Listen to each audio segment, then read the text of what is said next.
জীবনের যে বাস্তবতার ব্যাপারে বিশ্বাসী অবিশ্বাসী নির্বিশেষে প্রতিটি মানুষ নিশ্চিত, তা হচ্ছে মৃত্যু। আমরা জীবনযাত্রায় ব্যস্ত হয়ে পড়ি, দায়িত্ব পালনের জন্য ছুটে বেড়াই এখান থেকে ওখানে। দিন শেষে ক্লান্ত শরীর নিয়ে ঘরে ফিরে চোখ দুটো বন্ধ করে চলে যাই ঘুমের জগতে। আমরা কি চোখ দুটো খুলতে পারবো? যেই ভবিষ্যৎ নিয়ে আমাদের সব চিন্তা দুশ্চিন্তা, সেই ভবিষ্যৎ কি আমাদের কাছে ধরা দেবে? একদিন পরিবারের কোনো সদস্য বা কাছের কোনো মানুষ চোখ বন্ধ করে দিল, আর খুলতে পারল না। আপনি হতভম্ব হয়ে গেলেন, যেন বিশ্বাসই হচ্ছে না সে মানুষটা সত্যি সত্যি চিরতরে আপনার কাছ থেকে চলে গেছে। অন্তরটা যেন অবশ হয়ে গিয়েছে। মরদেহটাকে গোসল করানো হলো, দাফন করা হলো। যে মানুষটিকে নাম ধরে ডাকতেন, বাবা বলতেন, মা বলতেন, কত আদরের নাম ধরে ডাকতেন, সেই মানুষটাকে আজ সবাই লাশ বলে সম্বোধন করছে। লাশ কাঁধে নিয়ে আপনি হাঁটা দিলেন কবরস্থানের পানে। কবর খোঁড়া হয়ে গিয়েছে। লাশ কবরে নামানোর জন্য কজন মিলে কবরে নেমে পড়লেন। বুকটা ধড়ফড় করে ওঠে, চারিদিকে মাটি যেন চেপে ধরেছে। বাকিদের দেখে কিছুটা সাহস পেলেন, লাশ কবরে নামিয়ে নিলেন। এবার আপন সেই মানুষটিকে সেই অন্ধকার গর্তে রেখে আপনার উঠে আসার পালা। নিজ হাতে মাটি নিয়ে সেই মানুষটির উপর ফেললেন। সাদা কাফনে মাটি পড়তে থাকে পড়তে থাকে। দেখতে দেখতে কবর ভরপুর হয়ে যায়। কারো কারো চোখে জল। আপনি সেখানে দাঁড়িয়ে আছেন, আপনার মুখ শুকিয়ে গেছে। সেই কবরের দিকে তাকিয়ে আপনি যেন নতুন করে উপলব্ধি করলেন, যে মানুষটা আপনাদের ছেড়ে চলে গিয়েছে, আপনি তারই পেছন পেছন ছুটে চলছেন। তিনি যেই জগতে প্রবেশ করেছেন, আপনি না চাইলেও আপনাকে সেই জগতেই শীঘ্রই প্রবেশ করতে হবে। কেমন হবে সেই দিনটি? মৃত্যুবরণ করার অভিজ্ঞতাটা আসলে কেমন?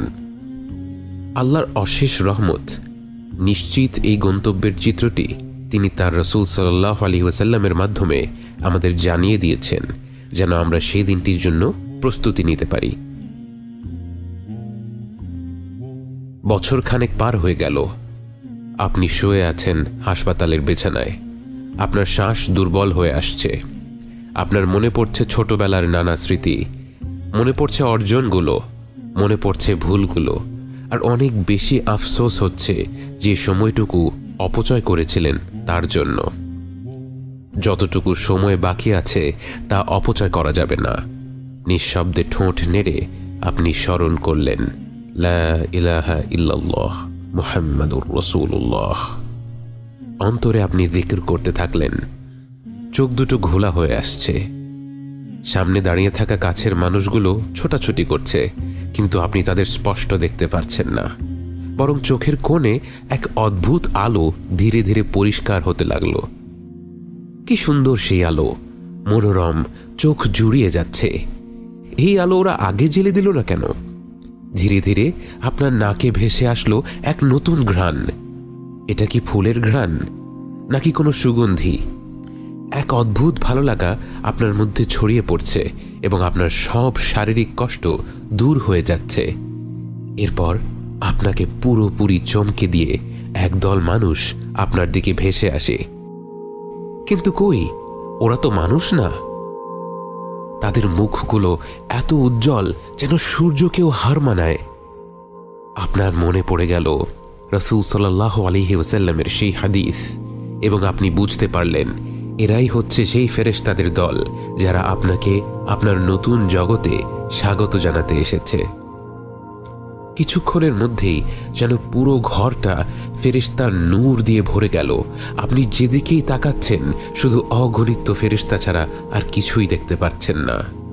এরপর একজন ফেরেশতা আপনার একদম কাছে এগিয়ে আসে। আপনি বুঝতে পারেন তিনিই হচ্ছেন মালাকুল মউত, মৃত্যুর ফেরেশতা।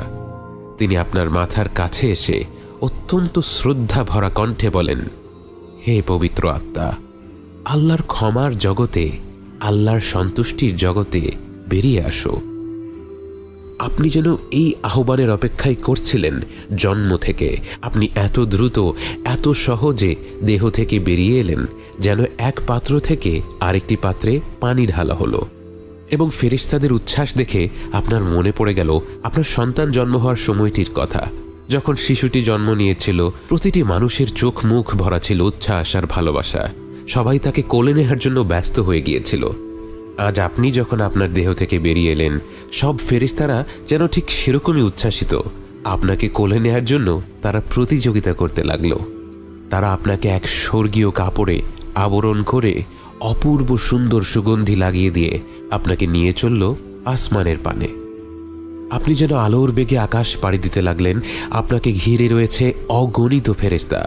আকাশ দিয়ে ভ্রমণ করতে করতে আপনি বিভিন্ন ফেরেশতাদের দল পার হতে লাগলেন। প্রতিটি ফেরেশতাদের দল আপনার পরিচয় জানতে চাইল, আর আপনার আশেপাশে থাকা ফেরেশতারা আপনার নাম বলল, এবং সেই সাথে আপনাকে পৃথিবীতে যত ভালো ভালো নামে ডাকা হয়েছিল সেই নামে তারা বাকিদের কাছে আপনাকে পরিচয় করিয়ে দিতে লাগলো। আপনি এমন সব দৃশ্য, এমন সব সৃষ্টি দেখতে লাগলেন যে আল্লাহর প্রশংসা ছাড়া আর কোনো কথাই আপনার মুখে আসছিল না। এই জগৎ এত প্রকাণ্ড, এত বিচিত্র। পৃথিবীতে থাকতে যেটাকে আপনি আধুনিক প্রযুক্তি ভেবেছিলেন, সেই আধুনিক প্রযুক্তি তো এ জগতের অনুপরিমাণ বাস্তবতাও কখনো তুলে ধরতে পারেনি। ভাষা হারিয়ে নিস্তব্ধ হয়ে আপনি সব দেখতে লাগলেন, এবং অবশেষে আপনাকে নিয়ে ফেরেশতারা পৌঁছে যায় সপ্তম আসমানের দ্বার প্রান্তে। এরপর আপনার অন্তর যেন কেঁপে উঠল, কারণ আপনি সারা জীবন যেই সত্তার কাছে আপনার মনের সব আকাঙ্ক্ষাগুলো বলে এসেছিলেন, যে সত্তা তার অসীম রহমত এবং ভালোবাসার মাধ্যমে আপনার সাথে কথা বলেছিল, আজ সেই মহান রব্বুল আলামিনের কণ্ঠ আপনি সরাসরি শুনতে পেলেন। এবং তিনি আপনার প্রশংসা করে অসীম মমতা ভরা কণ্ঠে বললেন, আমার আব্দের বই ইল্লিয়িনে উঠিয়ে রাখো, আর তাকে পৃথিবীতে ফিরিয়ে নাও। আমি তাকে মাটি থেকে সৃষ্টি করেছি এবং তাকে মাটিতেই ফিরিয়ে দিচ্ছি, এবং একদিন তাকে আবারও সেই মাটি থেকেই বের করে আনব। আল্লাহর কণ্ঠ শুনে আপনার মতো পাপী বান্দার প্রতি তার যে দয়া এবং ভালোবাসা সুস্পষ্ট প্রকাশ পেল, তা শুনে আপনার পুরো সত্তা যেন অপার উল্লাসে আলোকিত হয়ে উঠল। ফেরেশতারা আপনাকে আবার পৃথিবীতে ফিরিয়ে নিতে লাগলো, কিন্তু আপনি যেন আপনার রবের সেই মায়া ভরা কণ্ঠ ছাড়া আর কিছু নিয়েই ভাবতে পারছেন না। অবশেষে আপনি ফিরে এলেন দুনিয়াতে এবং দেখলেন আপনার মরদেহ ততক্ষণে কবরে শুয়ে দেয়া হয়েছে। আপনাকেও সেই কবরেই ফিরিয়ে দেয়া হলো। আনন্দময় যাত্রা শেষে এবার কবরের জীবনের বাস্তবতা নিয়ে ভাবতে লাগলেন আপনি কতটা সৌভাগ্যবান, আপনার রব কতটা দয়াশীল, যার রহমত ছাড়া এমন আনন্দের অভিজ্ঞতা কখনোই সম্ভব হতো না। আপনার মনে পড়ে গেল আপনার হাবিব সাল্লাল্লাহু আলাইহি ওয়াসাল্লামের সেই হাদিসটি, এবং আপনার মনে পড়ে গেল আজ আপনি ঈমান নিয়ে মৃত্যুবরণ না করলে আপনার পরিণতি কেমন হতো। অবিশ্বাসী হয়ে মৃত্যুবরণ করলে আপনার কাছে মালাকুল মাউত এবং তার সাথীরা আসত ভয়ঙ্কর রূপে। তাদের দেখা মাত্র আপনি তাদের থেকে দূরে পালিয়ে যেতে চাইতেন, কিন্তু পালানোর কোনো সুযোগ তখন থাকতো না। মালাকুল মাউত এগিয়ে আসতো আপনার কাছে এবং ঘৃণা ভরা কণ্ঠে বলতো, বের হয়ে আয় হে অশুভ আত্মা, এই অশুভ শরীর থেকে বের হয়ে আয়, তোর জন্য শাস্তি অপেক্ষা করছে। এবং এমন ভয়ানক কণ্ঠ হতো যে সে শাস্তির কথা না বললেও আপনার আত্মা বের হতে চাইতো না। আপনার মৃতপ্রায় শরীরকে আঁকড়ে ধরে রাখত, এবং তখন মালাকুল মাউত এমনভাবে আপনার আত্মাটাকে টেনে হিঁচড়ে শরীর থেকে বের করত, যেমনটা ঘন কাঁটাযুক্ত ডালের ভেতর দিয়ে তুলো বের করে আনা হলে হয়। এবং আপনার আত্মা বের হয়ে আসার সাথে সাথে বাকি ফেরেশতারাও আপনাকে ধিক্কার জানাতে থাকত। আপনাকে নিয়ে আসমান পাড়ি দেওয়ার সময় যখন প্রথম আসমানের দ্বার প্রান্তে পৌঁছতেন, সেই আসমান আপনার জন্য খুলে দেয়া হতো না, এবং আপনি প্রথমবার আল্লাহর কণ্ঠ শুনতে পেতেন, কিন্তু সেই কণ্ঠ হতো রাগান্বিত এক কণ্ঠ, এবং তিনি বলতেন, ওর বই সিজ্জিনে নামিয়ে রাখো, এবং এরপর আপনাকে সেই প্রথম আসমানের দ্বার প্রান্ত থেকে ছুঁড়ে ফেলা হতো আপনার কবরের দিকে। সেই ভয়ঙ্কর পরিণতি আপনার হয়নি। কৃতজ্ঞতায় আপনার অন্তরটা ভরে যায়। আপনি কবরের ভেতর থেকে শুনতে পান আপনার কাছের মানুষেরা মাটি দেয়া শেষ করে ধীরে ধীরে চলে যায়। আপনি প্রথমবারের মতো একা হয়ে পড়েন, অন্ধকার কবরে পুরোপুরি নিঃসঙ্গ। এবং তখনই আপনাকে উঠিয়ে বসানো হয় এবং আপনার সাথে সাক্ষাৎ করতে আসে দেখতে ভয়ঙ্কর দুজন ফেরেশতা। তাদের দেখে ভয় লাগলেও আপনি জানতেন মুনকার আর নাকির আসবেই। আপনি জানতেন এখন প্রশ্নোত্তরের পালা, এবং ঠিক মতো জবাব দিতে পারলে আপনার আর কোনো ভয় নেই।